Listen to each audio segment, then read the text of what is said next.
Many of us feel we are unworthy to come in the presence of the Lord, as all our bad deeds, our past, come to our knowledge.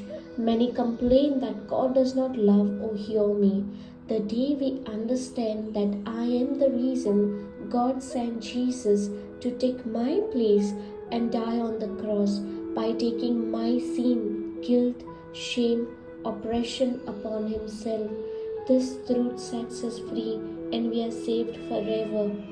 The Bible clearly tells us that Jesus bore every sin of ours on the cross and redeemed us from the curse of the law. Thank you, Lord Jesus. We believe you died for us on the cross and was raised by God, and now you are seated at the right hand of the Father.